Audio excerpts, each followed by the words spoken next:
E a gente vem atravessando no Brasil essa tragédia do Rio Grande do Sul e nós já estamos acompanhando há alguns dias a tentativa, né, de recolocação das pessoas, os resgates, enfim. E até então, o Campeonato Brasileiro não tinha parado. Até que na quarta-feira, depois do posicionamento de 15 clubes da Série A, depois mais 16, favoráveis a essa paralisação, o presidente da CBF, que está em Bangkok, por conta de um congresso da FIFA, decidiu antecipar a paralisação do campeonato. Por que eu digo decidiu antecipar?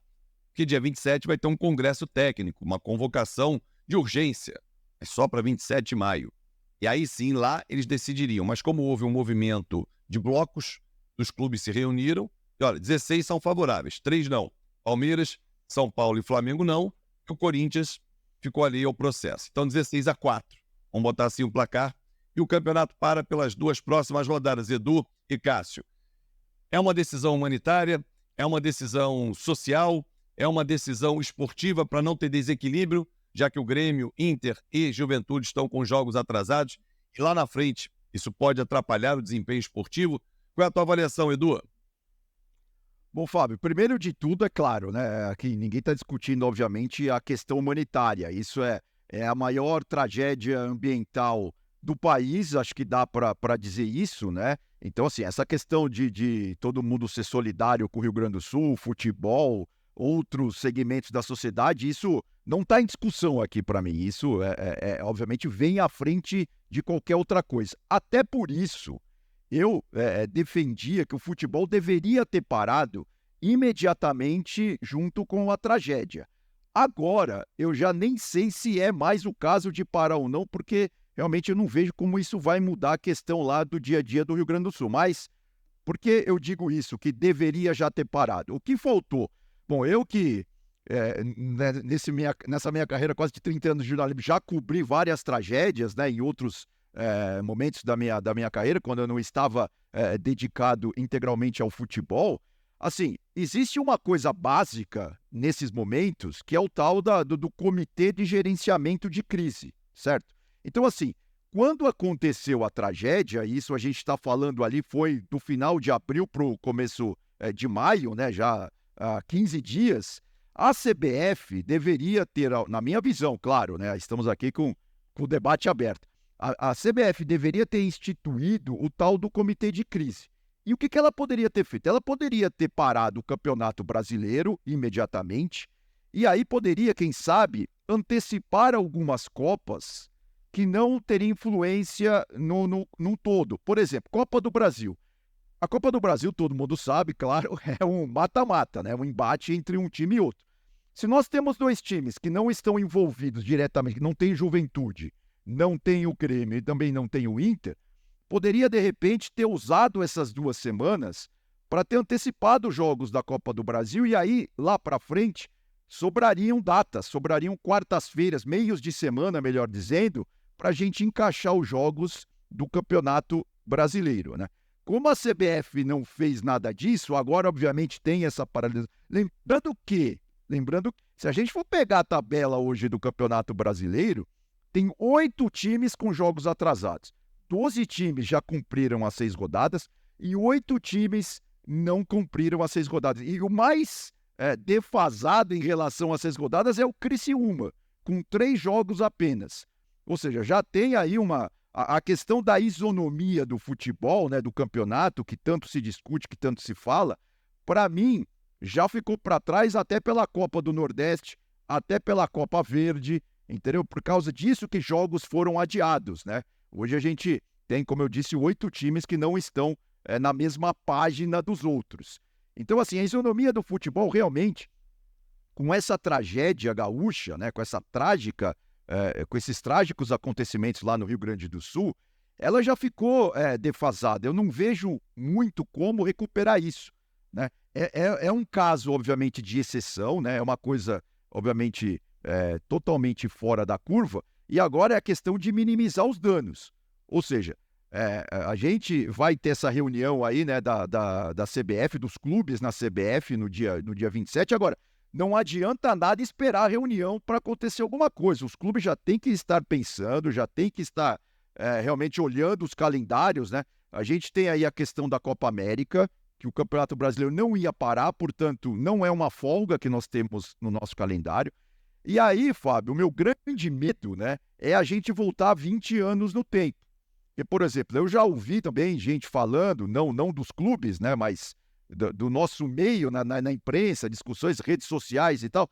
Ah, vamos suspender o rebaixamento e aí o ano que vem a gente faz um campeonato brasileiro com 24 clubes caindo de repente 8. Porque, Aí é virada de mesa. Não, aí é virada de exatamente, mesa, né? Aí não cabe, não exatamente, cabe. exatamente. Assim, o meu grande medo disso tudo é a gente voltar no tempo, né? Eu acho que tem que ter, o campeonato tem que ser mantido, os 20 clubes.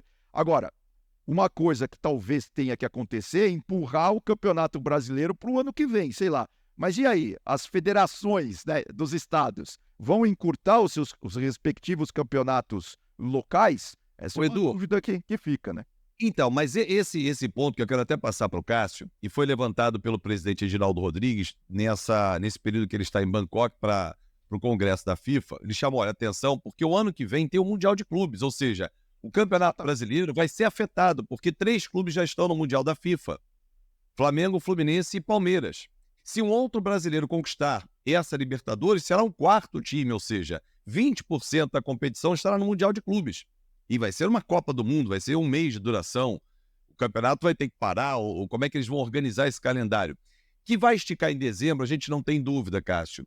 Agora, a data FIFA, e aí alguns times podem sofrer com isso, porque tem seus jogadores convocados, vai ter que ser usada setembro e outubro para poder dar uma encaixada nesse calendário. Como lembrou o Edu, Criciúma tem 3 jogos. Ah, não foi por conta da tragédia no Rio Grande do Sul só. Tem a Copa Verde, tem Copa do Nordeste, jogos adiados por conta de outras competições em andamento, simultaneamente ao Campeonato Brasileiro. Olha, Fábio, eu concordo muito, vou muito na linha do que o Edu falou. A paralisação, ela, na minha opinião, tem que acontecer, mas ela deveria acontecer antes. O que aconteceu no Rio Grande do Sul, que está vivendo o Rio Grande do Sul nesse momento, é muito grave, e não ter um tratamento qualquer do futebol. Alguém vai dizer, pô, Cássio, mas o que é que o futebol pode fazer para ajudar? Temos muita coisa para ajudar a partir do futebol. Mas a simbologia também é um ingrediente importantíssimo do futebol. O futebol dá valor à simbologia. Talvez seja a indústria produtiva relevante do Brasil que mais dê valor à simbologia, que mais traga aspectos emocionais, sentimentais, simbólicos para dentro do core business, para dentro da relação com o público final, para a construção do seu sucesso. A gente usa a bandeira meio mastro, a gente usa minuto de silêncio. A gente precisa que o futebol dê atenção ao que está acontecendo. Não pode simplesmente seguir em frente. Agora, para mim, essa decisão de paralisar por tempo determinado, é bom destacar.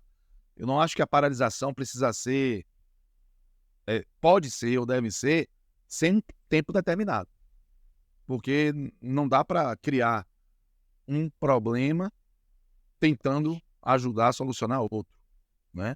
É lógico que a prioridade está muito clara, é uma questão humanitária, mas do ponto de vista prático, futebol para as causas humanitárias talvez ajude até mais em atividade do que sem atividade.